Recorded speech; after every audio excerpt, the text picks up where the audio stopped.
사도행전 1장 6절부터 8절까지 말씀입니다. 제가 봉독하겠습니다.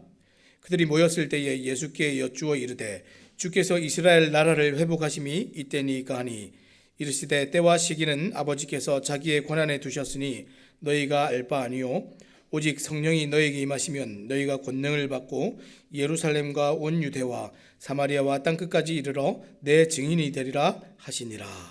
아멘. 오늘 우리가 성령과 함께 시작된 교회라는 제목을 가지고 함께 말씀을 나누기 원합니다. 많은 교회가 한동안 유행처럼 말하던 주제가 있었습니다. 초대교회로 돌아가자. 최근에는 이제 그런 말조차 잦아들고 흐려졌지만 교회 역사에서 교회가 힘겨울 때마다 사람들은 초대교회를 떠올렸습니다. 왜냐하면 이 사도행전에 기록된 초대교회 성도들의 이 순수함과 역동성과 이 복음을 향한 열정과 그 생명력을 배우고 싶었기 때문에 그렇습니다. 이제 오늘부터 그 사도행전 말씀을 이제 보게 됩니다. 초대교회의 겉모습이 아닌 성령 하나님께 어떻게 붙들려서 인도하심을 받았는지 그 모습을 이 사도행전 말씀을 통해 우리가 함께 배워가기를 원합니다. 그리고 그 동일한 성령께서 지금도 여전히 교회와 함께 하신다는 그 놀라운 사실을 우리가 함께 발견하기를 원합니다. 오늘 말씀 이제 6절부터 함께 읽어보도록 하겠습니다. 그들이 모였을 때에 예수께 여쭈어 이르되 주께서 이스라엘 나라를 회복하심이 이때니까 하니. 이 방금 읽은 이 개역 개정 성경에는 빠져 있지만 이 헬라어 원문에는 6절이 그래서라는 접속사로 시작합니다.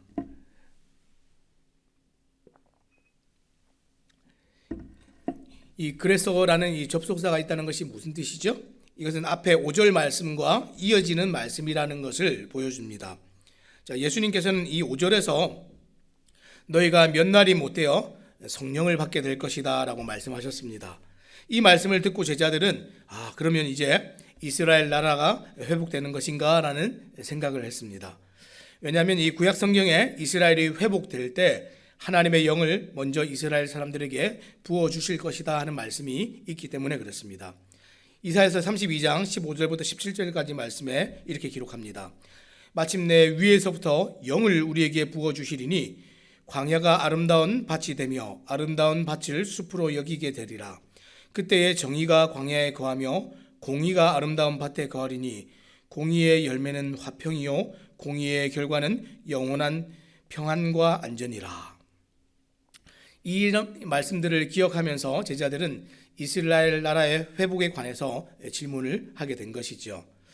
근데 사실 이 메시아가 직접 통치를 하고 다스리는 이런 이상적인 나라는 사실 천년왕국 때 가서 이루어질 아름다운 모습입니다.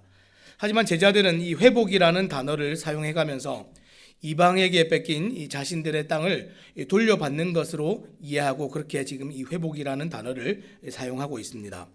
그래서 예수님의 말씀을 들으면서 뭐라고 생각했습니까? 이 성령에 대한 약속이 유대 민족의 독립을 의미한다. 이렇게 다른 생각을 가지게 되었습니다. 자, 이것은 지극히 지금 현실적인 고민이었습니다. 이스라엘은 이 아수르 시절부터 거의 600년이라는 긴 세월 동안 독립국가로 자주적인 주권을 가지고 살아본 적이 별로 없습니다. 아수르, 바벨론, 페르시아, 이 로마 제국의 지배를 받으면서 이 끊임없이 고난과 시련을 계속해서 겪어야 됐던 민족이 이 유대 민족입니다. 흩어지고 끌려가는 이 비운의 역사를 이 온몸으로 감내하면서 그들의 가슴 속에 응어리 같은 것이 있었습니다. 마치 우리나라 사람들 같지 않습니까? 우리도 비슷한 역사가 있어서 이 안에 한이 있는데 이 이스라엘 사람들도 이 속에 이런 응어리 같은 것이 있습니다.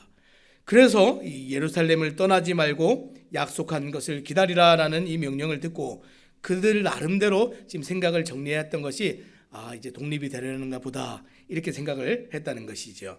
하지만 지난 세월의 아픈 경험과 지금 내가 원하는 강한 바람이 예수님의 말씀을 오해하게 했습니다. 이와 같은 오해가 오늘 우리에게는 없습니까? 지금도 교회 안에서 자신의 경험과 생각에 함몰된 사람들이 여전히 주님의 말씀을 오해할 때가 있습니다. 우리가 새벽마다 오늘 이렇게 예배를 드리는 것처럼 예배를 드리고 수요일마다 또 주일마다 예배에 참석하지만 여러분이 간절히 원하는 목마름과 갈증은 무엇에 대한 것입니까? 교회에 나와서 이 십자가의 복음을 들으면서 내 안에 생겨나는 갈증과 정말 목마름은 어떤 것입니까? 그저 오늘 현실적인 삶의 절실한 필요나 자기의 절박함과 안타까움 때문에 오늘 그렇게 우리 주님께 나오고 있지는 않습니까? 지금 보내주신다 하신 성령에 대한 약속보다 자신들이 원하는 땅을 차지하는 회복에 관심을 더 가졌던 제자들의 모습, 오늘 우리에게 있지는 않습니까? 이 교회를 향한 예수님의 관심은 이런 사람들과 같지 않았습니다. 자, 7절과 8절 말씀에 예수님의 관심이 등장을 하는데, 자, 7절과 8절 말씀 제가 읽어보겠습니다. 이르시되 때와 시기는 아버지께서 자기의 권한에 두셨으니 너희가 알 바 아니요 오직 성령이 너희에게 임하시면 너희가 권능을 받고 예루살렘과 온 유대와 사마리아와 땅끝까지 이르러 내 증인이 되리라 하시니라. 예수님께서는 이스라엘 나라의 회복의 때와 시기에만 마음을 쏟던 제자들의 관심이 지금 잘못되었다 하는 것을 예수님의 관심이 무엇인지 말씀하시면서 지적하십니다. 성령이 임하시면 이스라엘 나라의 이 땅을 회복하는 그것 말고 성령이 임하시면 너희가 내 증인이 되는 일에 나는 관심이 있다. 예수님께서 이렇게 말씀하셨습니다. 성령이 임하시면 너희가 원하는 그 기대와 소원을 이루는 그 일 말고 성령이 임하시면 나는 너희가 나의 부활의 증인으로 이 복음의 증인으로 살아가는 것, 나는 그것이 되기를 바란다. 이것이 예수님의 관심입니다. 사실 성령이 임하셨을 때 제자들은 예수님의 말씀을 깨달았고, 성령이 임하셨을 때 제자들은 성령께 붙들려 말을 했고, 성령이 임하셨을 때 제자들은 정말 예수님의 부활의 증인이 되었습니다. 그런데 지금은 왜 그들의 관심이 이렇게 땅에 있습니까? 아직 성령 하나님께서 그들 속에 함께 하시지 않았기 때문에 그렇습니다. 여러분, 이 극명한 차이를 아시겠습니까? 성령 하나님께서 우리 속에 계신 것과 계시지 않은 것의 차이가 굉장히 극명하게 나타납니다. 지금 똑같은 사람들인데 성령을 받기 전과 받은 후에 이 베드로의 모습만 봐도 얼마나 다릅니까? 오늘 마음속에서 계속해서 일어나는 생각과 갈망과 소욕이 성령 하나님의 인도하심과 다르고 우리 주님의 말씀과 상반된 그런 분들이 오늘 우리 중에 계십니까? 그렇다면 우리는 예수님의 제자들과 같을 수 있습니다. 교회의 시작은 성령과 함께하는 시작이었습니다. 복음의 선포는 성령이 말하게 하심을 따라 말하는 것이었습니다. 교회의 사역은 성령이 주신 권능으로 일하는 것이었습니다. 오늘 하루 성령 충만하여서 성령 하나님의 인도하심을 받지 않는다면 이보다 더 위험한 교회는 없습니다. 그래서 우리 주님께서 이렇게 말씀하신 것입니다. 8절 말씀을 다시 한번 읽어보겠습니다. 오직 성령이 너희에게 임하시면 너희가 권능을 받고 예루살렘과 온 유대와 사마리아와 땅끝까지 이르러 내 증인이 되리라 하시니라.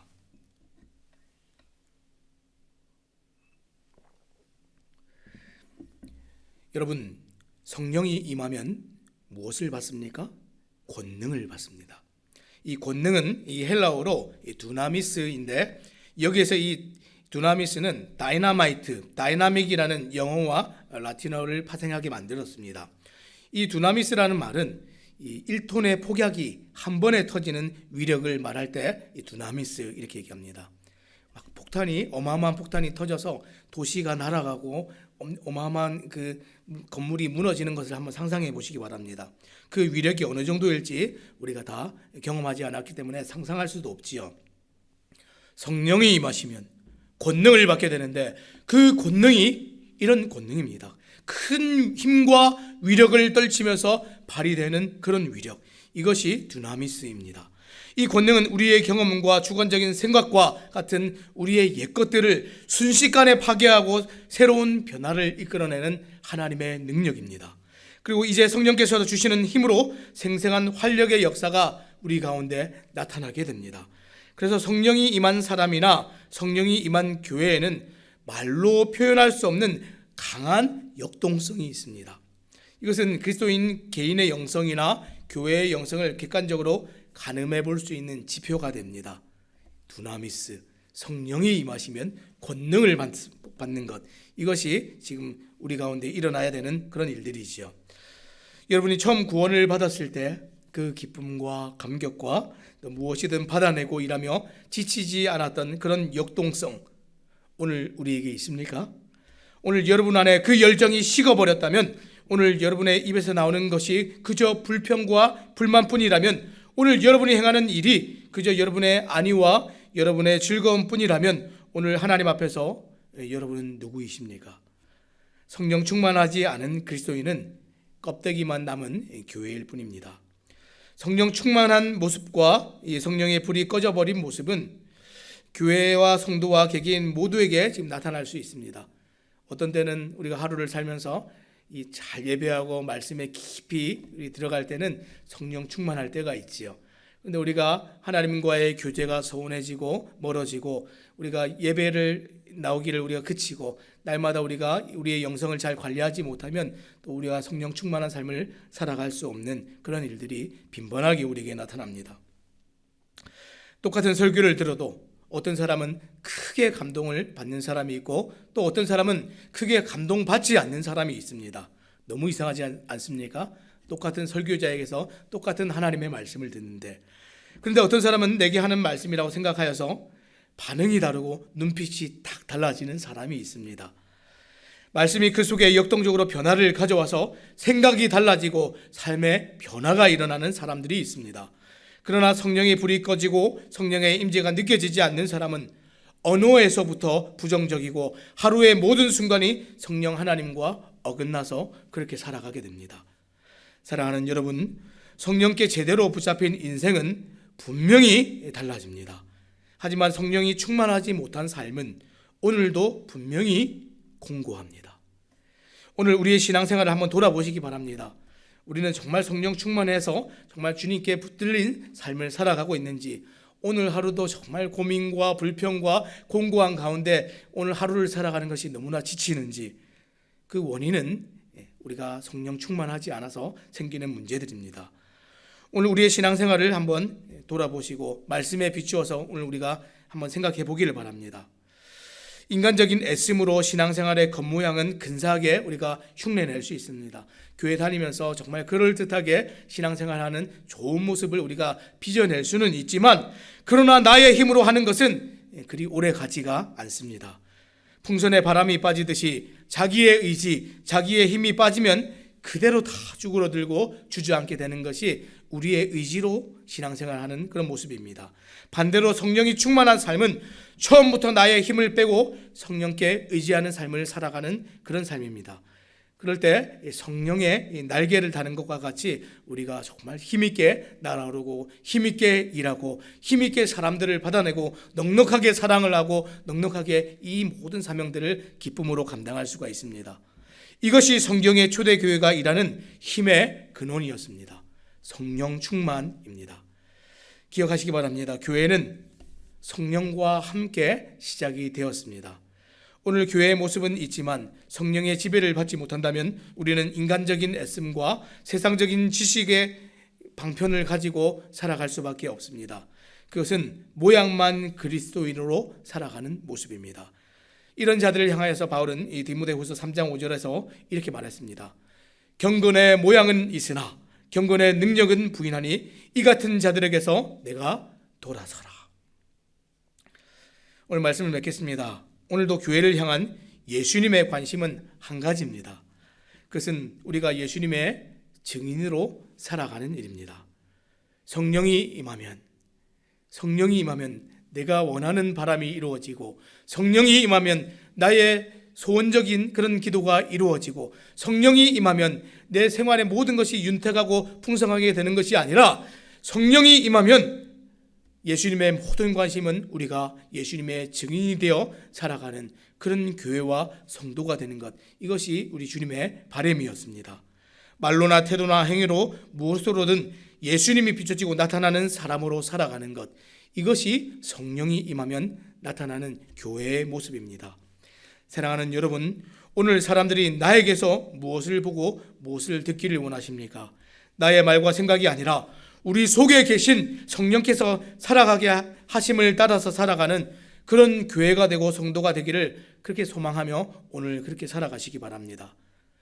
초대교회는 성령과 함께 시작했고 성령과 함께 일했으며 성령과 함께 기뻐하고 슬퍼하며 성령과 함께 그렇게 하루하루를 살아갔습니다. 오늘 여러분의 신앙생활이 힘을 잃고 더 이상 역동적이지 않고 날마다 하나님의 말씀을 오해하고 모든 일에 우리 주님의 관심과 어긋나 있는 분이 계십니까? 바로 지금 여러분의 영성을 돌볼 때입니다. 바로 지금이 경건의 능력을 회복할 때입니다.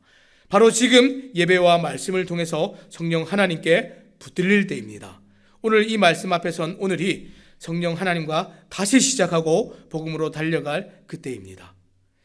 오늘 이 말씀을 기억하시고 이 말씀대로 오늘 다시 주님께 나와서 성령 하나님과 새롭게 하루를 또 그렇게 시작하고 모든 회복과 부흥과 이 하나님의 능력을 경험하는 또 그런 모든 성도님들 되시기를 우리 주님의 이름으로 부탁드립니다. 기도하겠습니다.